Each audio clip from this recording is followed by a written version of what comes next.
patients such as Wyoming grandfather Donald Schell. Donald Schell was a man in his 60s, a gentleman, a family man, a funny man. He had had periodic episodes of depression, but never any real serious mental health issues, and became depressed, had a down period, went to a general practitioner and was given Paxil. 2 days later, he shot his wife, his daughter, his 9-month-old granddaughter, and then himself. The first question the jury was asked, very telling question, can Paxil cause some people to commit homicide and or suicide? To which they answered yes. Donald Schell was on Paxil for only days before his murderous drug reaction. But long-term use of psychotropics has also proven to create a lifetime of damage, an unwelcome fact ignored by psychiatrists. In the long run, the side effects may actually be worse than the original condition. I don't think the average patient has any idea that the long-term use of this drug is now associated with very serious diseases, with diabetes, with kidney failure, with tardive dyskinesia, a movement disorder that's very serious and permanent and irreversible. You can be affected by these drugs in any part of your body, your brain, your heart, your kidneys. That's why people die early very often, because they are prescribed things, and the long-term effects are, in some cases, the death of the individual. And more damage is created by polypharmacy, where psychiatrists make a fat living prescribing multiple psychiatric drugs, one to offset the effects of another. If you have drugs that create side effects, that gives you a ready market for more drugs to cure the side effects. It seems to me that it's a self-propagating system. And what ends up happening is that each one of those new drugs that's added into the scenario brings on another symptom for which there's another drug, for which there's another symptom, for which there's another drug. And it just snowballs into a vicious circle of one drug causing the need for another drug. Sometimes people come and they're on such a cocktail of so many different drugs for so many different things. It's rare now that I see a senior citizen that is on less than 5 or 6 drugs at one time. Some 12, 15. One will lead to the next, and they're all toxic. This is how the game is played. And as psychiatrists spread their lucrative game of psychotropic drugging further and further into society, children have become the latest and most tragic of casualties. Rebecca Riley, 2.5 years old, they diagnosed her with bipolar disorder and ADHD. They had her on an antipsychotic, they had her on a heart drug, they say, for ADHD, and they had her on an anti-seizure. And then one other one for side effects. 4 drugs at 2.5 years old. She can't even zip up her own pants. She's like a little rag doll.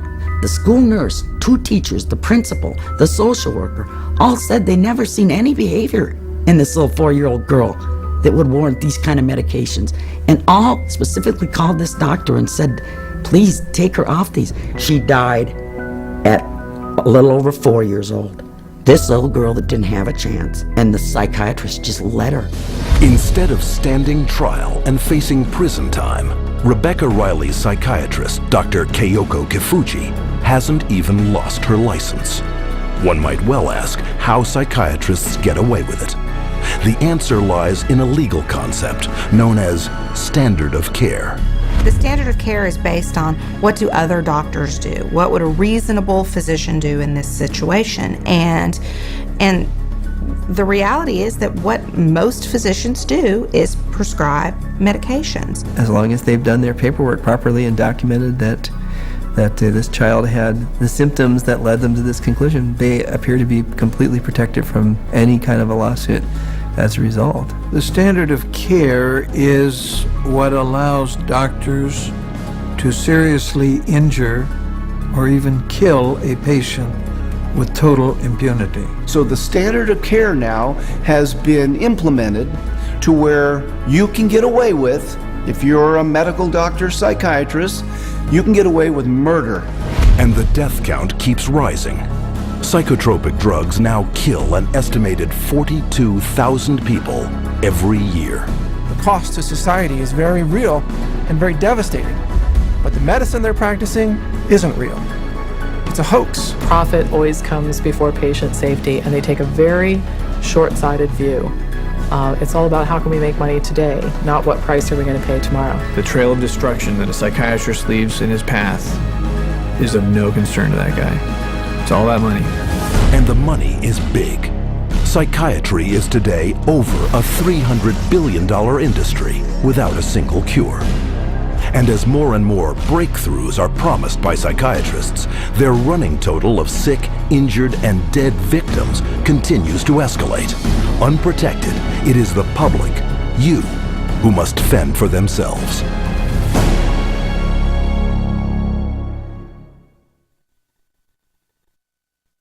My wife and I are blessed. We had 7 children, and we love them all. They're all our favorites. Each child we have is our favorites. And Beth was extremely special. She was kind, generous. She had like a really sweet and caring personality. She had this beautiful smile, like an inviting. She could make friends with basically any stranger on the street and get a smile or a laugh out of them. Beth was having a hard time sleeping for maybe 4, 5, or 6 weeks. And so we said, Beth, you should go to the doctor and get something to help you sleep. He said, okay, well, I'll try to give you something to lessen your anxiety, and it should help you sleep. Within 5 minutes, a 5-minute visit, he prescribed her Paxil. When I first saw Beth right after she went on the Paxil, she was different. Like, I felt like she was drugged. And by the 2nd or 3rd day, she's like, I don't know, I just don't feel right. You know, I feel strange in my skin. But after about 3 or 4 days, I remember that Beth was, at times, very different, like sullen, keeping to herself. My mom and her were having dinner, and she said she didn't have any real emotion. Like, she kind of felt emotionally numb. She was like a different person. Like, she just seemed like she was under the influence of something. She didn't seem like herself. She seemed like she was tripping out. I talked to her on the phone, and she told me she didn't want to be there. And I was like, why don't you be there? She's like, I just don't feel like myself. I just feel like crazy. I just don't feel right. I truly believe that she was hallucinating maybe and going in and out of this psychotic state at this point. It seemed like she was melting down, like emotionally. She was becoming worse every day. I said, are you suicidal? I actually asked her. And she laughed at me. And she said, no, I would never do that. And I'm thinking in my mind, I'm just going to lay down next to her and I'll rub her head and I'll talk to her and we'll try to figure out what we're going to do because something's not right here. And my son Matthew was right behind me going upstairs. And when I got to the top of the stairs, I saw her hanging in the hallway. Then the police were all over the place and people were coming and going. And about 3 hours, 4 hours after my daughter died, one of my friends came over and said, you know, I was speaking to so-and-so, one of our other friends, and she said, oh, Beth must have been on Paxil. That's the only way she would kill herself. It just wasn't her. There was nothing in her that would have done that. She was the most non-violent, like gentle. It's a violent way to die.